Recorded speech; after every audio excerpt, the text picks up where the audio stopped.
Welcome to channel.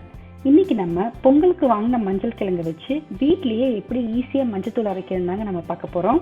கடையில வாங்குறத விட நல்ல மணமா நல்ல திக் கலர்ல இருக்குங்க. வாங்க எப்படி அரைக்கிறதுன்னு பார்க்கலாம். நம்ம சேனல் சப்ஸ்கிரைப் பண்ணாதவங்க சப்ஸ்கிரைப் பண்ணிக்கோங்க. பக்கத்துல இருக்க நோட்டிபிகேஷன் பெல் ஐகான் பிரஸ் பண்ணி அதுல ஆல் அப்படிங்கிற ஆப்ஷன் செலக்ட் பண்ணிக்கோங்க. ஃபர்ஸ்ட் மஞ்சள் கிழங்கை கட் பண்ணிட்டு மண்ணெல்லாம் இல்லாம சுத்தமா கழுவி எடுத்துக்கோங்க. ஒரு பாத்திரத்துல தண்ணி ஊத்திட்டு மஞ்சள் கிழங்கை அந்த தண்ணியில போட்டுக்கோங்க. இது ஒரு 10 to 15 நிமிஷம் வேகட்டும். மஞ்சள் நல்லா வெந்துருச்சு.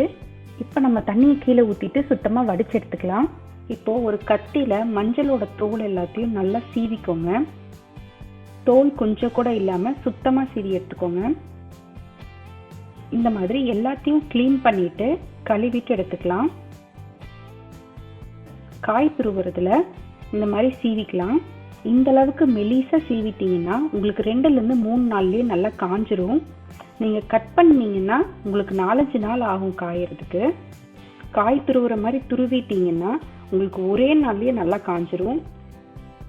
அவ்வளவுதாங்க, எல்லாத்தையும் சீவியாச்சு.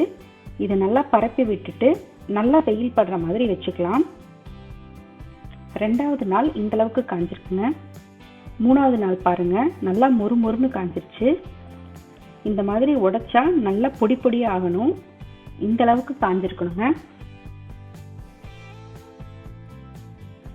இதை இப்போ ஒரு ஜார்ல சேர்த்திட்டு அரைச்சி எடுத்துக்கலாம். எந்த அளவுக்கு நைஸா அரைக்க முடியுமோ அந்த அளவுக்கு நைஸா அரைச்சி எடுத்துக்கோங்க. நீங்க முகத்துல தேய்க்கிறதுக்கு யூஸ் பண்றீங்க அப்படின்னா ஒரு தடவை சலிச்சுக்கோங்க. அப்பதான் உங்களுக்கு முகத்துல தேய்க்கும் போது நறுநறுப்பா இருக்காது. இனிமேல் இந்த மாதிரி நீங்க வீட்லயே மஞ்சத்தூள் செஞ்சு ஸ்டோர் பண்ணி வச்சுக்கோங்க. நன்றி.